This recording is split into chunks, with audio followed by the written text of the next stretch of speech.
Hola, ¿qué tal? ¿Cómo están? Muy buenas tardes. Esto es Zona PUC y esto es Espacio de Gestión, el programa de radio decano de la radio universitaria en la Pontificia Universidad Católica del Perú, el programa de radio de la Maestría en Gerencia Social de la Pontificia Universidad Católica del Perú. Gracias por acompañarnos.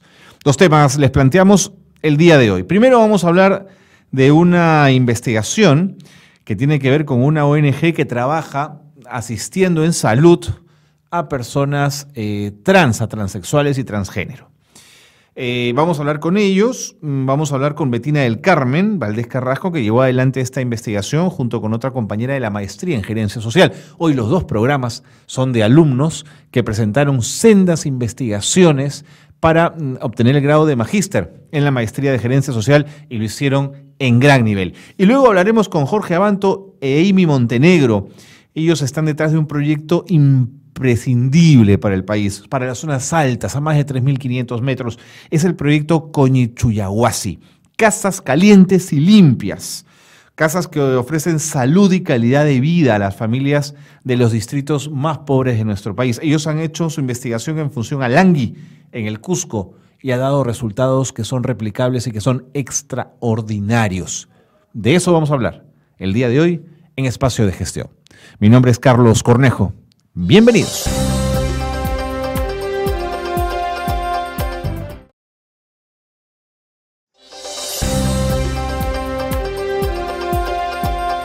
Muy bien, lo habíamos indicado al inicio del programa, que íbamos a hablar en nuestro primer bloque con una exalumna de la maestría, una graduada además, con una investigación que queremos poner en debate en este programa. Ella es Betina del Carmen Valdés Carrasco. Yo quiero agradecerle, Betina, muchísimo que nos acompañe. Bienvenida. Gracias por estar con nosotros.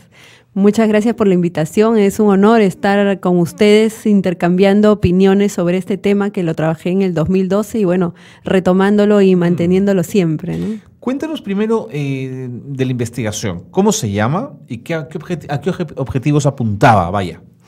Bueno, el objetivo era investigar cómo estaba funcionando una ONG que se llama Impacta, que tiene un programa que se llama Programa de Atención Médica Periódica en VIH-Sida a poblaciones vulnerables. Okay. Y su foco de atención son los hombres que tienen sexo con hombres. Entiendo. Dentro de este grupo nosotros analizamos a las personas travestis. Y nuestro objetivo era evaluar un poco cómo se daba esta atención, si estaba adecuada a los regímenes internacionales de derechos humanos, si era cálido en el trato, cómo era el proceso de gestión, cómo era el proceso de planificación. Es decir, hemos aplicado todo lo que nos enseñó la maestría, ¿no? Desde cómo se diseña un proyecto social, cómo se implementa un proyecto social, cómo se evalúa y finalmente realmente cuál es el resultado efectivo, el impacto en la vida concreta de las personas a las que atiende un proyecto social, ¿no? Esa era un poco la idea. Te propongo ahora ir desmenuzando todas las partes de la investigación. Y lo primero que quería preguntarte es ¿por qué te interesó el tema? ¿Por qué quisiste aproximarte a él? Bueno, la investigación yo la hice con una compañera que se llama Anabeli Tataje. Ajá. Ella es médico, bueno, en ese momento trabajaba como médico en esta ONG. Entonces era muy interesada, estaba muy interesada en ver cómo estaba realmente funcionando la práctica que ella hacía. Eso por el lado de su parte. Por mi lado siempre estoy interesada desde que salí de la universidad en los derechos de las personas LGTBI. Por eso hice mi primera tesis sobre el derecho a la no discriminación por orientación sexual. Yeah. Entonces esta maestría calzaba con los... Claro, daba como que seguimiento a lo que yo había estado trabajando. Yo soy abogada también de la Universidad Católica y mi tesis, la primera tesis que hice fue pues teórica. Hice algunas entrevistas, pero no era ese el punto. Entonces ya luego con los años, con la experiencia laboral, ya yo sentí que tenía que acercarme realmente a la población diversa para sacar un poco de información, recoger sus propias percepciones y poder aplicar lo que estaba aprendiendo en la maestría. Entonces justamente con mi compañera calzamos en intereses, calzamos en objetivos en común. Y bueno, todo muy bien. Ese fue nuestro interés, digamos, más personal, ¿no? Entiendo. Y desde el interés ya más profesional, más laboral, más académico, el tema del VIH-Sida es un tema muy grave a nivel mundial y a nivel nacional. Y lo que habíamos encontrado era que justamente está concentrada, ¿no? El VIH-Sida está concentrado en la población LGTBI y específicamente travestis, trans. y que justamente en esa época, en el año 2012, no era una población tan atendida, tan bien atendida. Entonces nuestro objetivo era un poco solucionar, dar recomendaciones, dar pautas que puedan servir para esta ONG, pero que también puedan servir como modelo para otras instituciones públicas y privadas, ¿no? Porque hay otras ONGs que también atienden temas de VIH-Sida. Seguro, ¿no? seguro. Esa era mi siguiente pregunta. Cuéntame de Impacta. ¿Por qué era...? Claro, estaba la doctora que trabajó contigo en la investigación, que claro, ya es una razón como de peso para pensar en Impacta, pero ¿por qué esta era una organización que a ti en particular te parecía interesante analizar? Bueno, Impacta es una ONG, una organización sin fines de lucro, que tiene muchos años trabajando acá en el Perú. Tiene una conexión internacional también. Su tema es VIH-Sida y también otras enfermedades de transmisión sexual. Entonces, ellos trabajan básicamente protocolos de investigación científica en VIH y en otras enfermedades de transmisión sexual. Es decir, hacen como investigaciones científicas, ¿no? Ese era un rubro. Entiendo. Y el otro rubro era la atención médica periódica, que la dan de manera gratuita. La atención médica periódica es una propuesta del Ministerio de Salud. Entonces, esta propuesta del Ministerio de Salud, que está definida con una directiva desde el año 2009, esta ONG la asume como propia, ¿no? La asume como propia y la da igual de manera gratuita a su público. ¿Cómo lo haría objetivo, Impares? ¿no? Más ¿Cómo o lo haría menos, sí. Vía Libre? Exacto. Ok. Exacto. Okay. Entonces, pero la particularidad de esta ONG es que trabaja justo con HSH. Esta población. HSH. Y dentro de, ese es el término, ¿no? Hombres que tienen sexo con hombres. Así lo dice la directiva y así lo dice la atención médica periódica, ¿no? El protocolo. Y justamente esta ONG trabaja exclusivamente con hombres que tienen sexo con hombres. Y dentro de esta población estaban las personas travestis. Es por eso que a nosotros nos interesó mucho trabajar con esta... Bettina, para seguir entendiendo Impacta, ¿viven de estos trabajos y de estas atenciones? O sea, ¿viven económicamente de lo que el Ministerio de Salud puede devolverle Impacta por el servicio que ofrece, o también hay dinero de la cooperación internacional? Claro, el dinero es de la cooperación internacional. Es de la cooperación internacional. Hay todo lo que es, todas estas instancias internacionales que ven el tema de SIDA financian a esta ONG. No reciben un fondo, digamos, del Ministerio de Salud. Oh, no reciben. No. Me imaginé. Lo que utilizan es su protocolo. Okay. O sea, el Ministerio de Salud ha aprobado un protocolo que es la atención médica periódica y es lo que han usado para atender a la población de manera gratuita. O sea, no es que reciban un dinero, sino que sí coordinan, ¿no? Impacta y bueno, sus médicos, sus líderes, ¿no? Que están ahí, sus lideresas, están a la vanguardia del tema de VIH, ¿no? Seguro. Entonces siempre están a nivel académico, a nivel de investigación, están articulándose con otras instituciones, ¿no? Ahora, me parece interesante y útil para el Ministerio de Salud tener un aliado como este que puede poner en práctica protocolos que a su vez pueden ser corregidos en el tiempo en función a lo que allí ocurra, digamos. Exacto, sí. Y también es bueno porque el público es concentrado, digamos, ¿no? Entonces es un público específico. Y eso permite también que el estudio, la aplicación del protocolo sea también un poco más seguro, ¿no? Con más calidez, ¿no? Claro que igual en el proceso nos encontramos con algunas fallas en la aplicación, ¿no? Así es, pero bueno, de eso se trata la investigación, y encontrarlas y cambiarlas, digamos, ¿no? Exacto. Y lo lindo de la investigación es que pudimos entrevistar a las personas travestis que estaban... Quiero terminar, Bettina, de terminar de entender. Cuando presentan el tema en la maestría para ser aprobado, ¿es redondo el tema? ¿Es rápidamente aprobado? ¿O empieza a tener algunos bemoles que son corregidos por los propios profesores de la maestría? Claro, sí, esa es una muy buena pregunta. Bueno, digamos históricamente, si nos ubicamos en el tiempo de la Universidad Católica en el 2012, los temas LGTBI eran temas nuevos. Eran temas que recién estaban ingresando. Yo me acuerdo cuando hice la primera tesis en el año 2004, orientación sexual, se llama discriminación por orientación sexual, era un tema totalmente nuevo para derecho, ¿no? Ahora, para la maestría de gerencia social, yo sé que cuando nosotras estuvimos investigando, había otra compañera que estaba también haciendo su investigación sobre temas, no era SIDA, pero era también enfermedades de transmisión sexual, algo así. No sé si ya la habrá terminado, pero habían intereses ya en el 2012. O sea, del 2004 al 2012 ya el tema generaba interés, ¿no?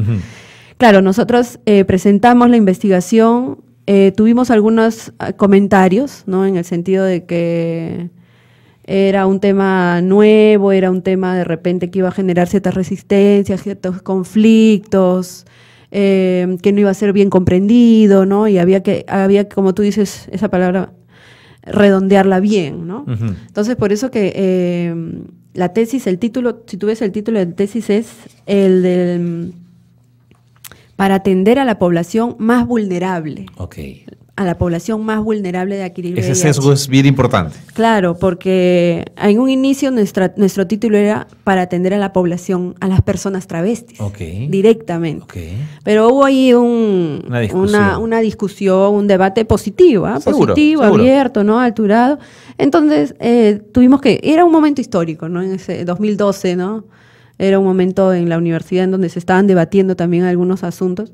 Y se tomó la decisión de que se denomine como título población más vulnerable, ¿no? Pero nuestro sentido, nuestra población objetivo de investigación eran las travestis, ¿no? Así directamente. ¿Cómo comienza la investigación? ¿Cómo trazan el camino? Claro, eso es bien interesante porque nosotros planteamos dos miradas. Primero, la actualización, digamos, bibliográfica y estadística en temas de VIH, que ONU-SIDA y todas las instituciones internacionales la tienen muy completa. Nos comunicamos y entrevistamos a varias personas del MINSA, de la Dirección de Epidemiología. Tuvimos un acercamiento con ellas para ver cuál era la mirada también del Estado. Y desde la parte ya más cualitativa nos hemos centrado en las personas beneficiarias, las personas travestis, pero también en el personal de impacto. Hemos entrevistado a las doctoras, a las enfermeras, a las consejeras, todo el personal, a las personas que reclutaban, tienen personas que reclutan. Bettina, antes que se me escape, la gente del MINSA tomó esto en buen tono, con cierto resquemor. ¿Qué van a encontrar? ¿Qué sensación tienes? Bueno, eso es bien interesante. Nosotros entrevistamos a una persona, tenía un alto cargo en ese momento en el MINSA, le explicamos la investigación y es bien interesante lo que ella nos señaló. Puso un ejemplo que para mí me ha quedado en la memoria. Me dijo, ¿no? Cuando atendemos o cuando tratamos de temas de prevención, temas de atención en VIH a personas que están en una situación de riesgo muy alto, ¿no?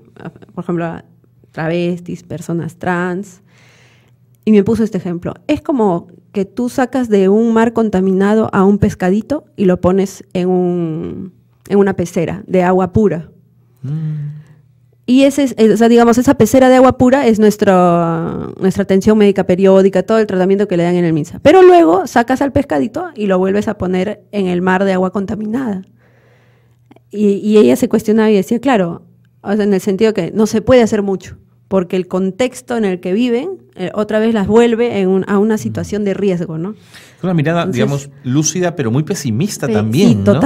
Totalmente. Sí, a mí también me dejó una sensación pesimista y se me quedó, digamos, la figura con la que ella... O sea, ella ya percibía de esa forma a las personas trans, ¿no? Que estaban como en un contexto ya tan riesgoso, tan de drogas, de alcohol, del trabajo sexual. Entonces ya el propio contexto como que las tenía que llevar, digamos, las forzaba a contraer VIH, ¿no?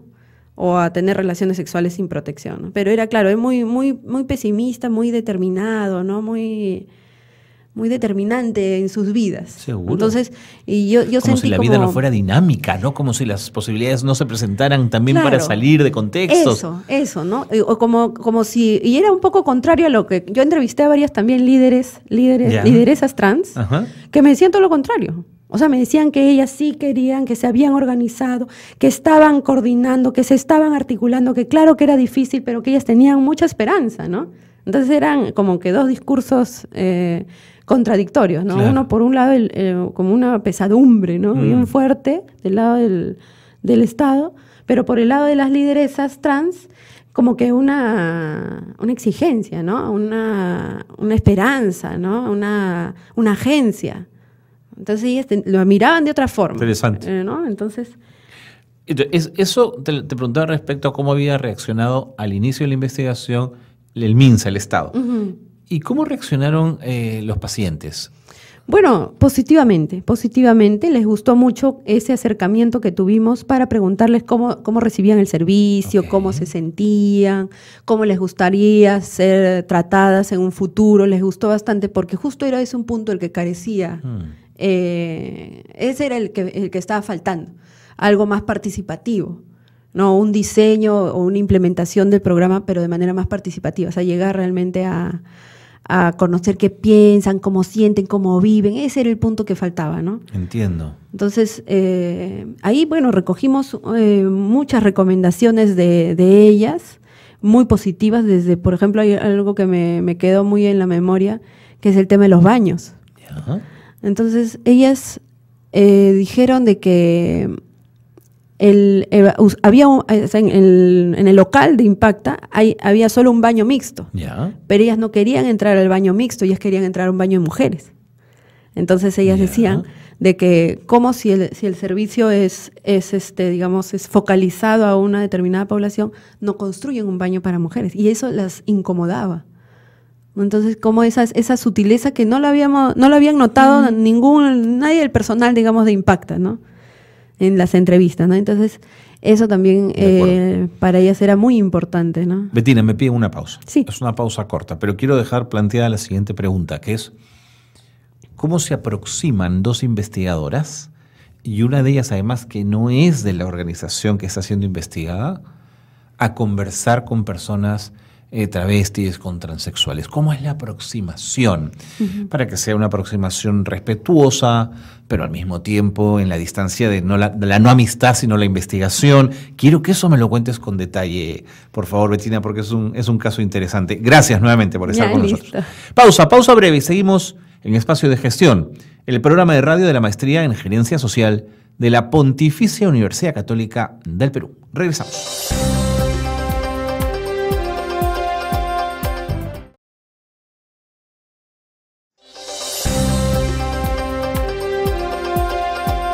Seguimos en Espacio de Gestión. Qué bueno que se han quedado con nosotros. Estamos transmitiendo a través de Zona PUC.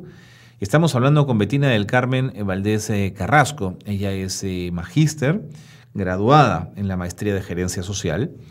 Y estamos hablando de su investigación que trató sobre el análisis de la gestión social y la capacidad organizacional de una ONG, la ONG Impacta, que atiende a población vulnerable de adquirir VIH.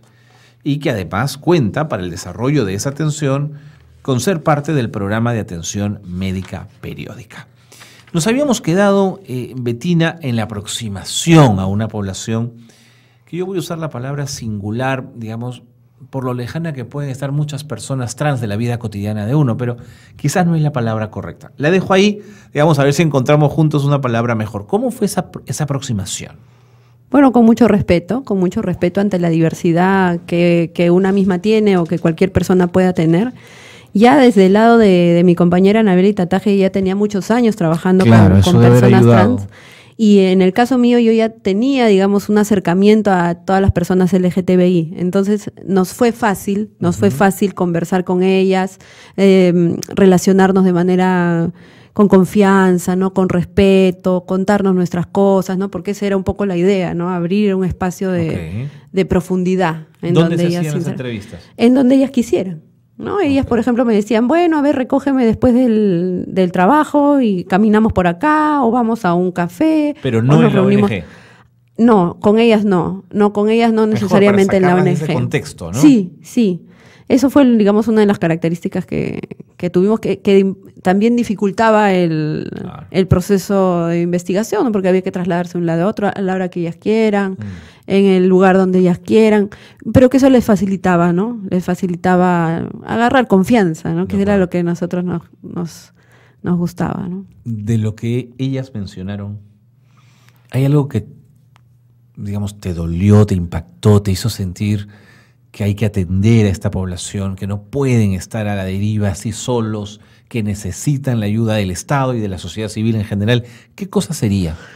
Bueno, muchas frases me han quedado en la mente, muchas imágenes que ellas han contado, no solamente ellas, sino también algunos de los médicos que trabajaban en la ONG, ¿no? Por ejemplo, una contó de que, o sea, se sentía muy bien siendo atendida en la ONG, pero que había sufrido una agresión por parte de un personal de seguridad.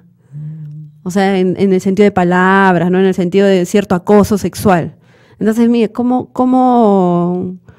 o sea, uno puede pensar que, claro, la enfermera tiene que estar capacitada, la doctora también, la consejera, ¿no? Pero el personal de seguridad o el personal de limpieza se nos escapa, ¿no? Entonces ella se había sentido ofendida, incómoda y no había vuelto más hasta que se retomó, digamos, su contacto, ¿no? Después, por eso que parece un detalle desde lejos, ¿no? Claro, un detalle que claro, como institución a veces no lo tomamos en cuenta, ¿no? Y justamente lo que un poco nos comentaban era de que, ya luego reflexionando, ¿no? Claro, que son personas que sufren tanta discriminación en el contexto social cotidiano que sentirla ahí, en una institución que se supone que tienen que estar protegidas, seguras, generaba un grado de incomodidad mayor. Seguro. ¿No? Entonces ya generaba un rechazo, resistencia y no terminaban el proceso, ¿no? Y bueno, otra frase, otra imagen que se me quedó marcada fue la de un médico con muchos años trabajando también con personas trans en temas de VIH, que me contó cómo se sentían las personas trans y me dijo, ¿no? Por ejemplo, imagínate que hay un niño en un nido, ¿no? Que toda la vida le dicen José, José, José. Pero él se mira al espejo del niño y se siente María, María, María. Y así pasa a lo largo de toda su vida. Imagínate cómo se siente. Entonces, claro, él lo que decía es que el tema de la salud mental, o sea, también el tema de salud física, ¿no?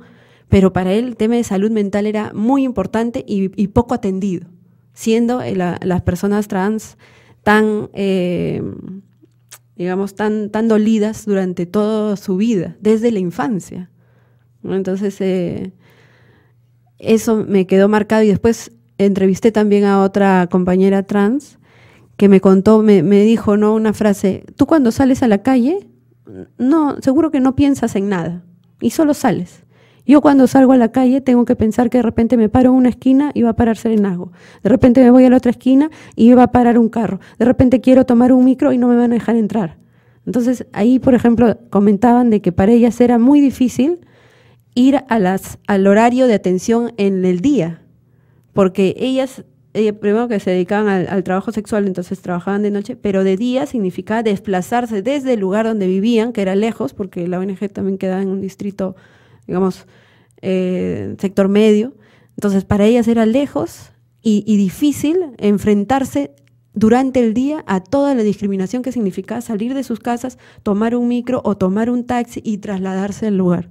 Entonces esas cosas que para nosotros, digamos, puede ser mínimo, ¿no? Puede ser algo que no es tan significativo, para ellas era un gran problema y que obstaculizaba su proceso de atención en VIH, ¿no?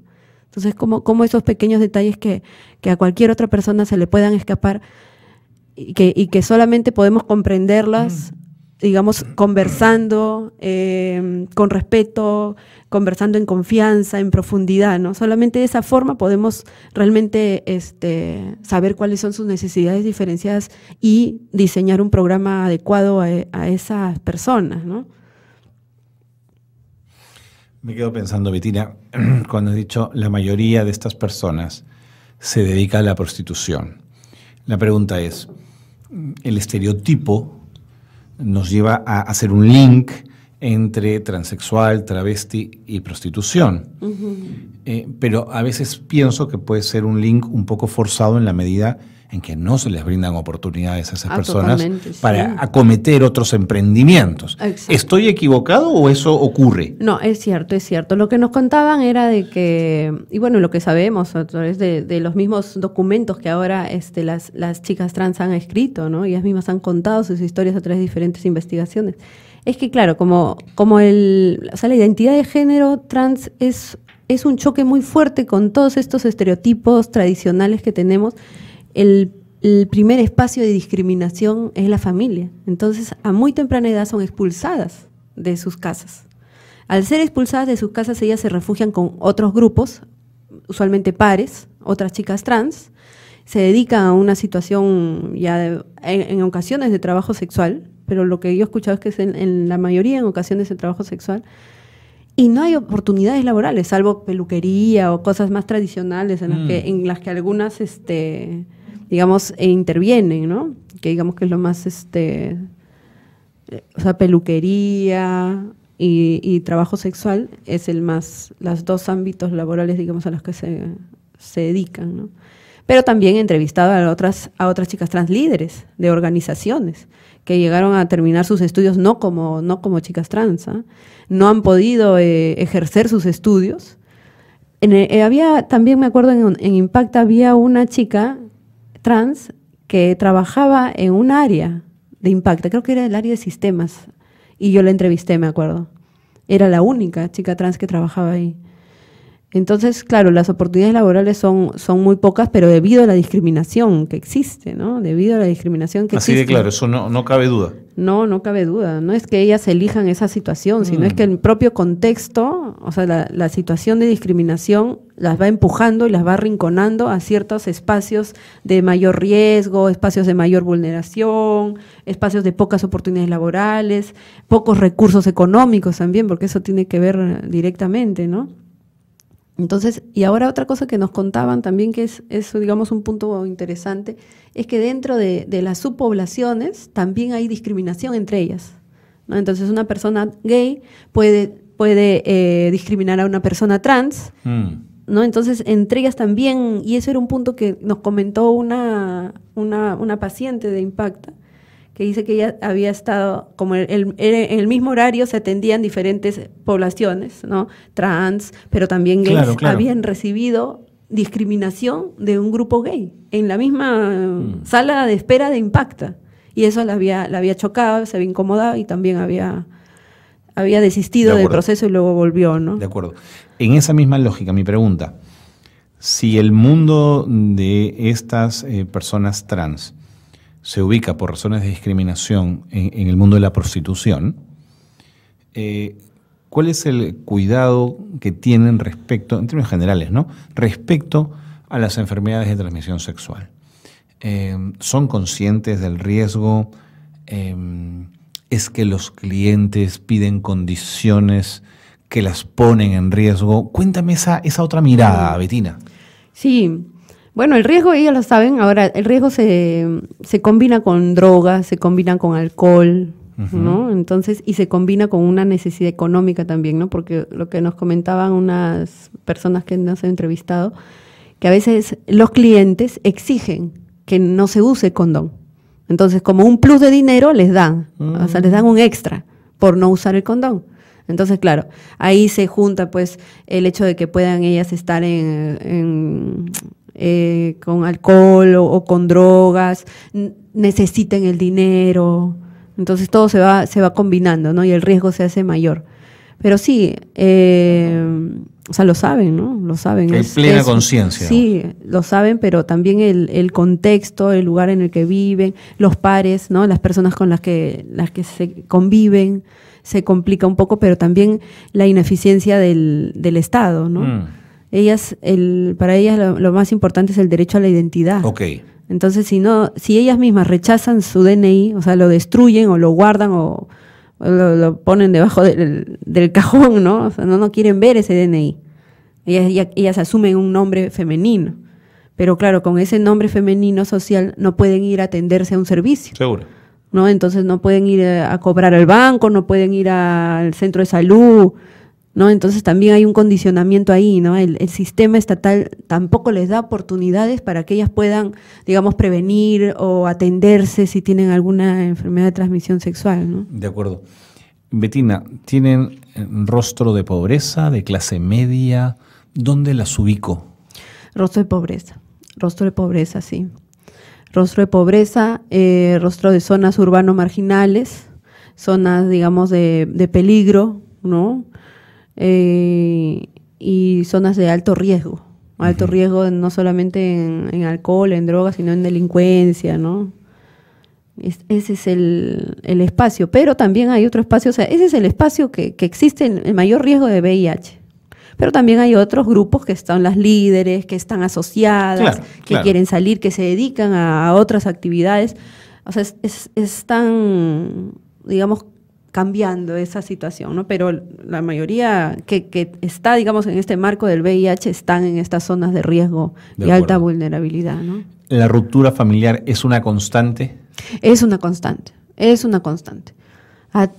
Todas las que yo he entrevistado, todas las chicas a las que he entrevistado, bueno, hay una líder trans de una ONG que se llama Runa, Belisa Andía se llama. Ella sí tiene un acercamiento familiar, ¿no? Una consistencia más emocional, que es la que más cercana, pero en las demás que entrevisté había una separación, un alejamiento, pero producto mismo de la discriminación que se da en este núcleo familiar, ¿no? Uh-huh. ¿Les es fácil mantener pareja?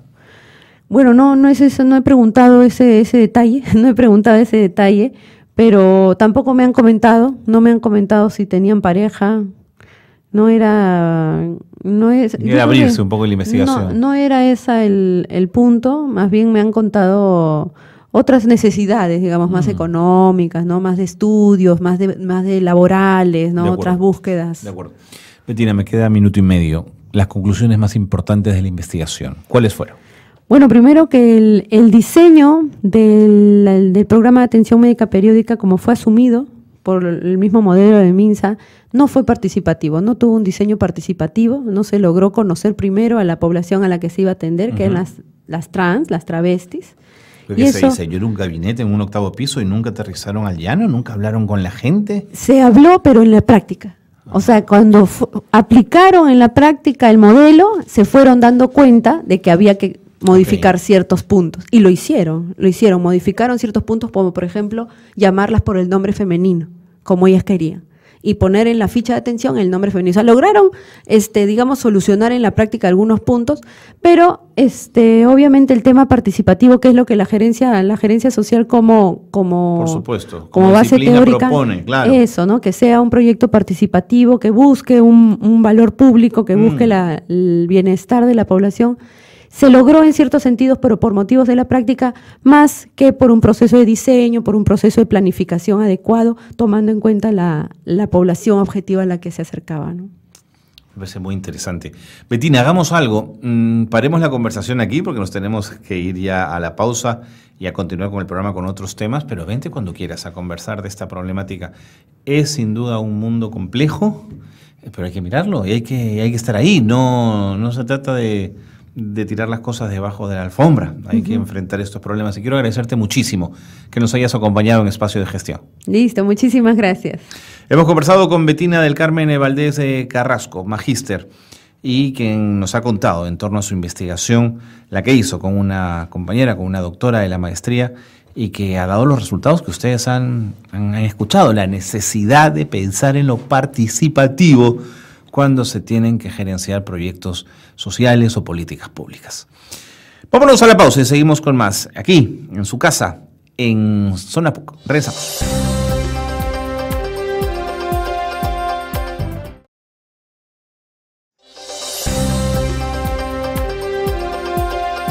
Muy bien, seguimos en Espacio de Gestión y vamos a hablar con dos amigos que ya han estado en Espacio de Gestión. Pero que además se han seguido involucrando en la gerencia social. Entiendo que van a dictar en la maestría, me lo acaban de contar, esto para mí era una novedad, digamos, no es que por eso hayan venido al programa, pero me parece una excelente noticia tener a Jorge Abanto y a Amy Montenegro, que han venido para hablar de su investigación, que tuvo que ver con el proyecto Coñi Chuyahuasi, Casas Calientes y Limpias. Esto en la zona de Langui, en el Cusco, un estudio de caso muy interesante del que vamos a habar. Jorge, Amy, Jorge, bienvenidos. Muchas gracias. Gracias por estar con nosotros. No, gracias para que nos invites de nuevo. Encantadísimo. Cuéntenme por el final. Ahora docentes de la maestría. Bueno, docente y casi docente, Jorge. Sí, yo estoy entrando como docente a partir del próximo semestre para el área virtual y Amy ya... yo ya empecé a dictar. ¿En la virtual también? ¿O en la presencial? Mitades. ¿Ya? ¿Qué curso? Mercadeo social. Ah, bueno. Yo estudié comunicaciones, soy periodista de la Católica. Ajá. Y bueno, saqué mi título en la Católica, toda en la Católica. Y bueno, la directora de la maestría creyó coherente o creo que era importante, pues, ¿no? Mi presencia y bueno, ahí estamos aportando. Me parece muy bien. Ahora, ¿Por qué la maestría pensó en ustedes? Quiero ligar esta pregunta a la investigación, digamos, Sí, un claro. poco por ahí. ¿Cómo se fueron involucrando, Jorge? Todo comienza con el propósito que tiene nuestra tesis. Nuestra tesis no solamente quiere analizar un proyecto, sino quiere ver cómo esto puede ser replicado en una política pública. Ok. Al respecto, no solo nos quedamos en la investigación, no solo fuimos a Langui, dormimos en una casa caliente y probamos sus beneficios, sino que además fuimos a diversos actores del sector público, a través del Poder Ejecutivo, algunas conversaciones con el Poder Legislativo también, para ver de qué forma se ponía en agenda la iniciativa de las casas calientes. Muy aparte de eso, el proyecto también involucra a un análisis de la gestión que se está realizando dentro de la misma universidad con respecto a casas calientes. Y ahí encontramos problemas básicamente que tienen que ver con la visibilidad también del mismo proyecto, ¿no? Lamentablemente, iniciativas como estas hay bastantes, iniciativas que pueden mejorar el sector rural peruano, pero no cuentan con el financiamiento ni con el plan de continuidad necesarios, y esto nos lleva a tener que pensar en cómo se podría escalar este tipo de iniciativas de la mano con el sector público. De acuerdo. De pronto hay gente que no nos pudo escuchar la primera vez, entonces le propondría a Amy que nos cuente un poco de la investigación, su origen, por qué decidieron hacerla y qué conclusiones fueron encontrando en el camino. Nuestra investigación básicamente proponía investigar cuáles eran los factores que hacían de casas calientes y limpias un proyecto que podría mejorar la calidad de vida de los pobladores de Langui. Ok. ¿Este era un proyecto de la Universidad Católica o era un proyecto estatal? Es un proyecto del Grupo de Apoyo al Sector Rural que Ya. pertenece al Departamento de Ingeniería, Ok. ¿no? Ese es un proyecto que ellos vienen manejando desde el 2007, hace 10 años. Llegó la Cruz Roja y les dijo, bueno, tenemos un fondo, ¿no? Y queremos que ustedes trabajen con el friaje. La Cruz Roja es una de las primeras entidades que se preocupó por eso, ¿no? Han pasado tantos años, nosotros, yo he trabajado ahí, conocía el proyecto y, bueno, lo conversé con Jorge y llegamos a la conclusión de que obviamente nosotros no creemos en el tema del asistencialismo y creemos que llevarle frazadas, colchas, chompas todos los años, que es lo mismo, a las personas de las zonas altoandinas no era suficiente. Y además no resuelve el problema, No, digamos, y no resuelve el problema. Entonces nosotros apostamos por este proyecto. Trabajamos en ese proyecto para ver cómo mejoraba la calidad de vida y los resultados eran muy favorables, ¿no? Tanto en salud, tanto por el tema de educación, tanto por el tema de nuevos conocimientos. Es un proyecto que apuesta por un tema que se llama Yachachi, que es el aprender haciendo.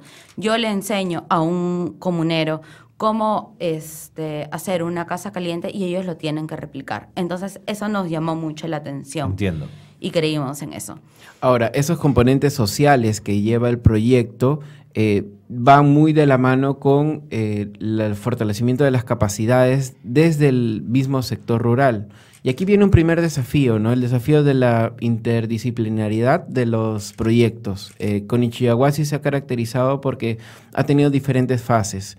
En un inicio comenzó como un proyecto netamente de ingeniería, en donde desarrollabas una tecnología que podría ser replicada en un ambiente social, y poco a poco se han ido empapando diferentes profesionales de distintas ramas que han permitido optimizar las acciones, sobre todo en el asimilamiento de la tecnología por parte de la población, y también la retroalimentación de la población misma respecto a la tecnología. Te pongo un ejemplo.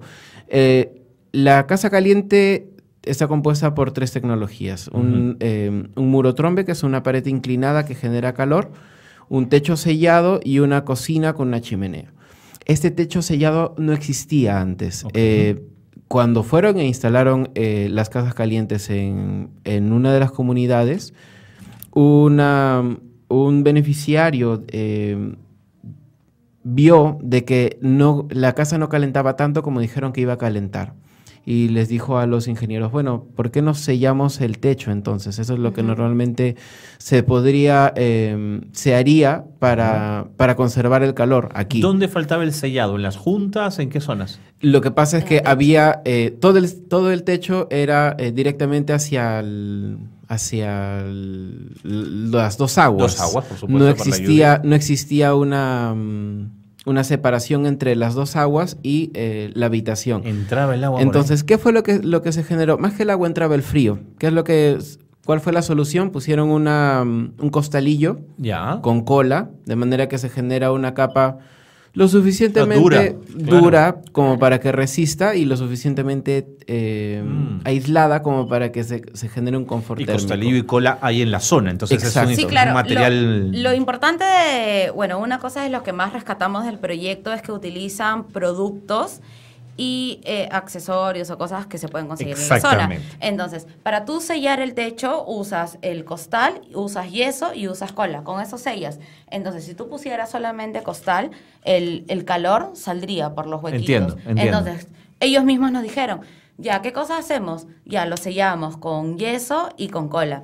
Y ahora seguimos con la investigación, porque siempre que seguir con la investigación, estamos poniendo doble ventana para que no se salga tampoco el aire y doble puerta, ¿no? Y vamos a seguir investigando y vamos a seguir probando nuevas cosas. ¿Y pudieron medir con el sello del techo cuántos grados de temperatura subía o mejoraba al interior de la casa? Sí, lo interesante es que, gracias a un proyecto que se ganó con CITEC y Ciencia Activa, para monitorear y para validar el proyecto, que era lo más importante, se puso sensores de monitoreo, ¿no? Entonces, eso se hizo con el grupo de telecomunicación rural, también de la universidad, ¿no? Por eso estamos hablando también de la interdisciplinaridad. Entonces, ellos nos ayudaron a poner sensores dentro de las casas, ¿no? Entonces, hemos puesto sensores en 25 o 26 casas, me parece. Y cuando vemos los resultados, porque los recibimos en la universidad a tiempo real. Ah, no te creo. Sí, ellos ponen los sensores, el tema es que, pagamos y todo, pero es un tema mínimo, ¿no? Entonces, pero te permite monitorear en tiempo real, es espectacular. Se recibe a tiempo real en las computadoras de la universidad, tienes tu usuario y qué todo. Dicen los resultados? Tú vas variando, ¿no? Vas cambiando de casa, tienes escoger la casa. Puede llegar hasta 10 grados más. Puedes llegar hasta 10 grados. 10 grados más sellando el techo, pero... Sí. Y 10 grados hace la diferencia en la aparición de enfermedades respiratorias. Eso es lo principal a destacar en este proyecto. En las casas donde se han instalado este paquete tecnológico, se ha visto un descenso bastante grande de las enfermedades, sobre todo en niños y en ancianos. Sí. Y esto se traduce que en niños que son más despiertos, son más activos, son más traviesas también, y al final terminan desarrollándose de una manera más sana, de una manera más integral. Entiendo. Y dentro de la casa, cocina mejorada. Para que el humo salga por la chimenea y no se quede allí, porque con techo ya cerrado... La idea es que tienes el techo cerrado, o sea, el techo cubierto, tienes el muro trombe, ahora estamos mejorando el tema de doble ventana, doble puerta, y tenemos una cocina mejorada. La idea de la cocina mejorada es que tenga un tema de... ¿De chimenea? De chimenea, que pueda expulsar todo el humo. ¿Por qué? Usualmente las personas de las zonas altoandinas utilizan bosta, ¿no? Entonces la bosta causa una contaminación intradomiciliaria que en verdad equivale a que, por ejemplo, tú o yo o Jorge nos fumemos 20 cajetillas diarias de cigarro. Claro. ¿No? Entonces la chimenea les permite trabajar con permitiendo que el aire salga, ¿no? De la casa. Además, se ha aprovechado el calor que genera la cocina mejorada para calentar, por ejemplo, tubos de cobre o de metal que pasan a través de la cocina hacia un lavadero dentro de la misma vivienda para que tengan agua caliente. ¡Qué maravilla! Esa es una forma de, optimizar los recursos del proyecto con muy poco dinero. Este proyecto, valga la aclaración, cuesta en 3 veces menos de lo que podría costar una iniciativa del Estado. Claro, y no es una terma de tanque que conserva el agua, sino No, es de paso, ¿no? Es una caja así es. caliente. Al le llamamos- pasar- Es una caja caliente que lo que hace es, tú tienes el tanque, lo que hace, tienes los tubos y lo que hace es convertirlos, Claro. ¿no? Y tienes una cajita caliente que también la estamos preparando y lo que hace es que las personas ya cuentan con agua caliente.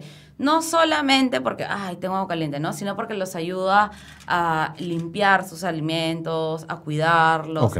Y bueno, justo hace poco estuve entré a Zona para ver el tema de las cajitas calientes y los niños que se bañaban una vez a la semana, ahora querían bañarse. Entonces tú los ves mucho más limpios, mucho más cuidados. El impacto en la salud tiene que ser tremendo. Claro, y ¿eh? eso obviamente impacta un montón en temas estomacales, pues, ¿no? Totalmente. Totalmente. Bueno, ¿y qué ha dicho el Estado con la investigación de ustedes? ¿Cómo ha respondido? De esto me tienen que contar después de la pausa porque me tengo que ir Gracias. a un corte breve y venimos con esa respuesta. Estamos muy contentos, Amy, Jorge, de tenerlos aquí en el programa. Gracias a ti. Hablando de esto que es tan importante. Hacemos una pausa y seguimos con más en Espacio de Gestión.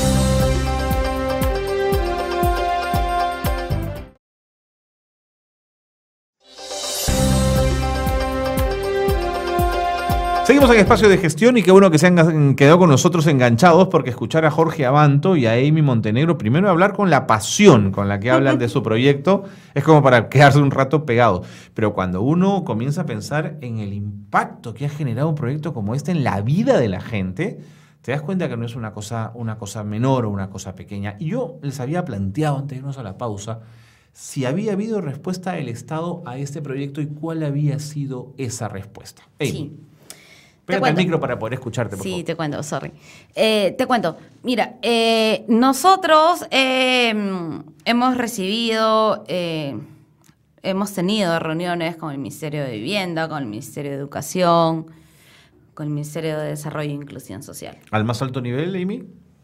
¿O Sí. niveles intermedios? No. Bueno, la última reunión que he tenido, por ejemplo, ha sido con la viceministra del Ministerio de Educación y Desarrollo Social y Alto con nivel.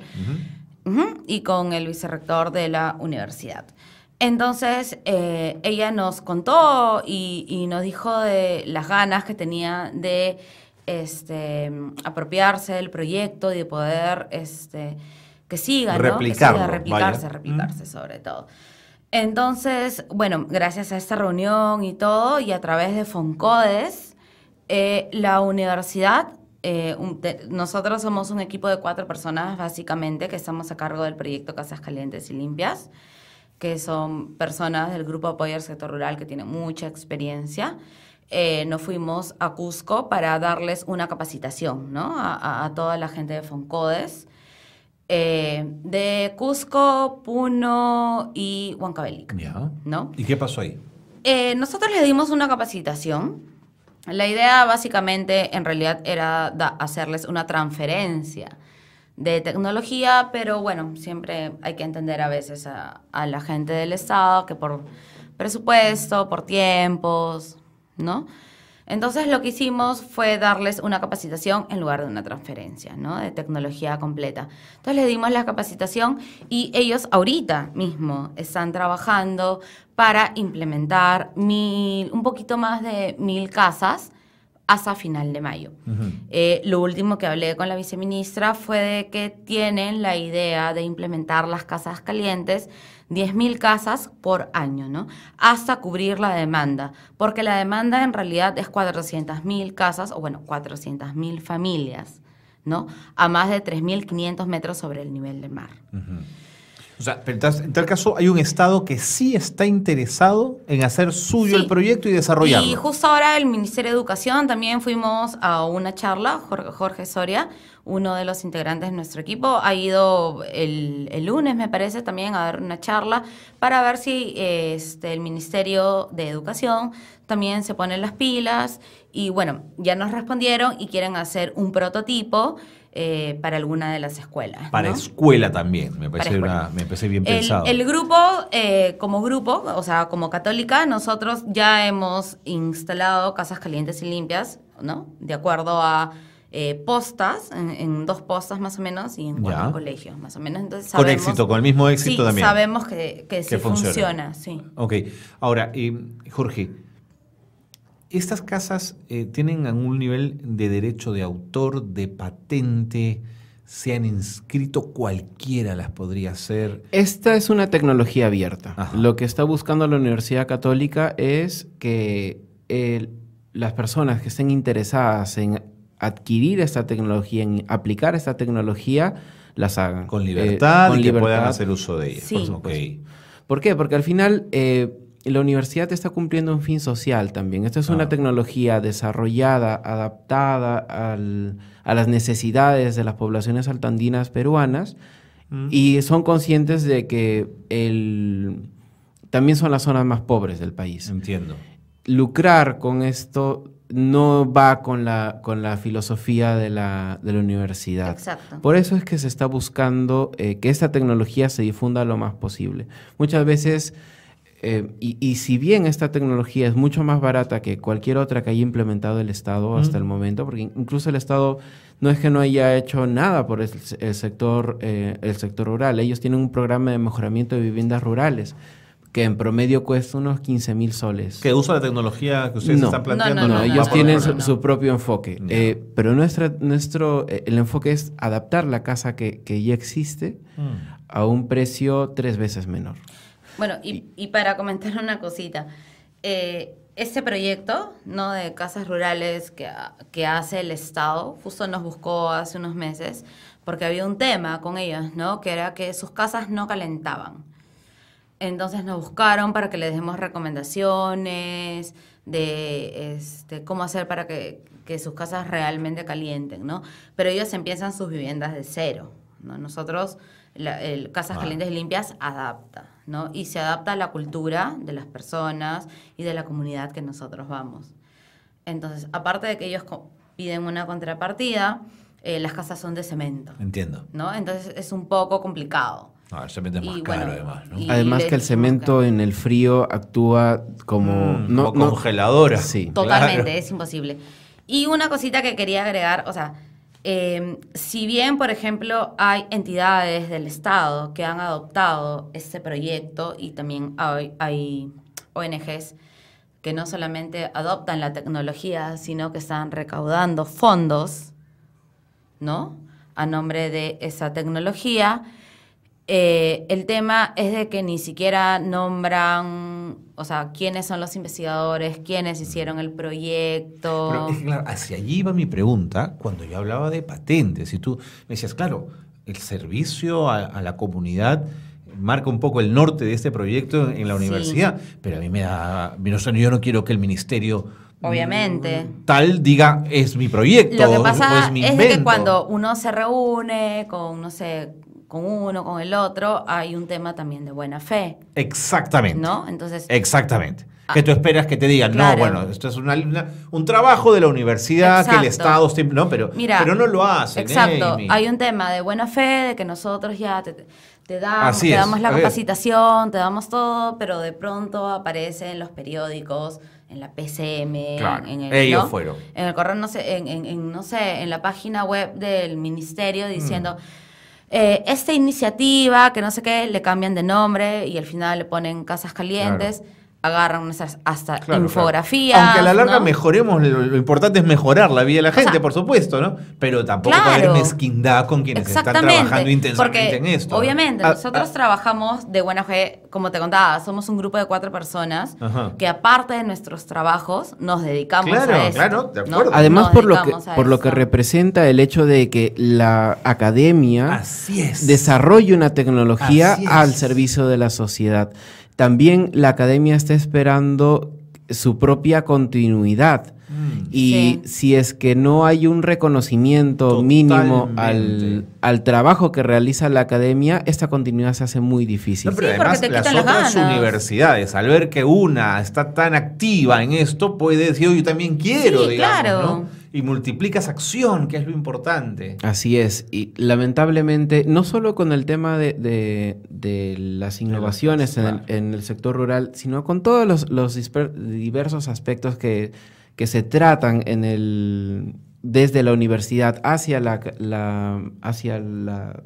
el país, la realidad, no tienen el apoyo necesario. La investigación, la experimentación, siempre llevando tecnologías o cualquier nueva innovación, siempre supone un costo. Y ese costo, lamentablemente, muchas veces es insuficiente o termina generando la inaplicabilidad de la investigación.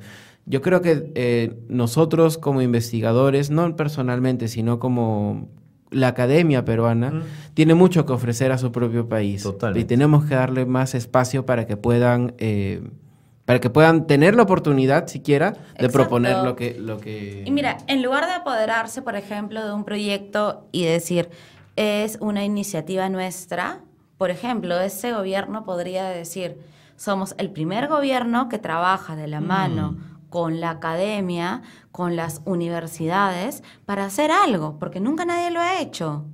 Entonces, en lugar de tú apoderarte de un proyecto, decir que es mi iniciativa y no sé qué, y no le he hecho la culpa a la ministra ni al presidente. No, hay aparatos intermedios. Porque ellos no acostumbrados a saben, las y yo cosas. sé que hay Así gente es. intermedia que es Así la que es. malogra todo. Así es, eso es clarísimo. Y ellos son los que malogran todo, Así es. ¿no? Entonces, se podría aprovechar de otras formas, ¿no? Entonces, hay que cambiar también la mentalidad. No sé cómo, porque no trabajo en el Estado, yo trabajo del otro lado para apoyar a la gente de las zonas rurales. De acuerdo. Pero sería mucho más inteligente de decir, mira, somos el primer gobierno que está trabajando con la academia.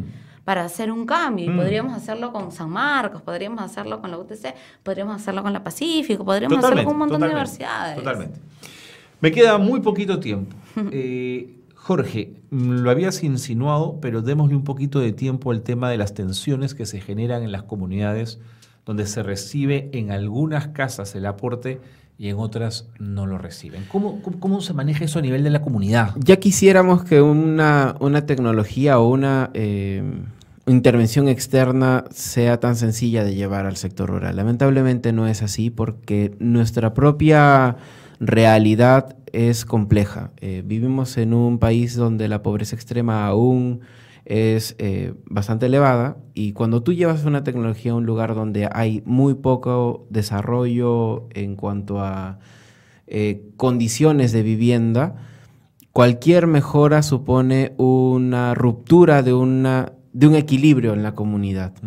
Las personas tienden a esperar este beneficio, y si solamente se lo das a un grupo reducido de beneficiarios, se genera cierta tensión. Asimismo, también el dar esa tecnología sin tener un real diagnóstico de a quién se lo estás dando, también puede generar temas de disputas entre comuneros, puede generar disputas o discriminación incluso dentro de la misma comunidad, y eso es algo en lo que el grupo ha venido trabajando para evitar este tema. Antes de cualquier intervención tiene que haber un diagnóstico bastante exhaustivo de la comunidad para no patinar. Esta patinada puede ser fatal porque uno puede generar pasividad en la misma comunidad diciendo, no, yo voy a esperar a que me llegue a mí la ayuda. Y ya no buscas la apropiación de la tecnología. O la otra es que lo utilizan para réditos políticos. Gente en la que tú confías para que te diga a quién debes darle la tecnología, termina usándolo porque no sé, se quiere lanzarte de regidor en las siguientes elecciones y le dice, mira, yo les voy a dar a ustedes la casa por un voto. También existe. También. Ya quisiéramos decir de que todo es perfecto, pero no, por supuesto.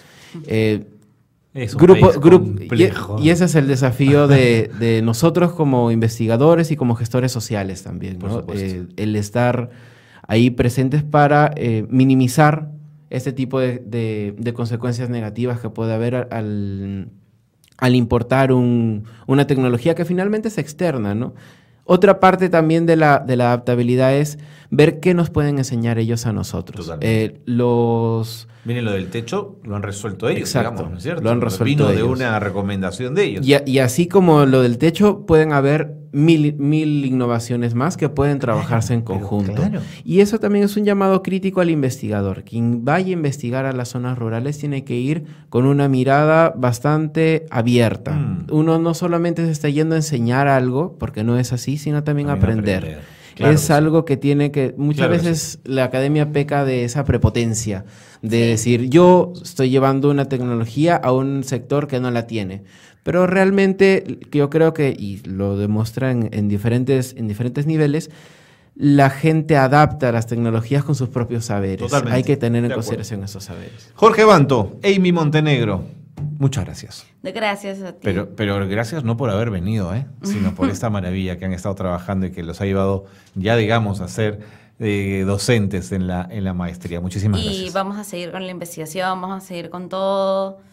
Vamos a tratar de que esto sea una política pública. Es que de no verdad. me cabe duda que van a seguir en esto. Gracias por haber estado aquí. Muchas gracias. Gracias a ti. Bien, y con ellos le ponemos punto final al programa de hoy. Gracias por habernos acompañado. Gracias por ser parte de Espacio de Gestión. Muy buenas tardes a todos.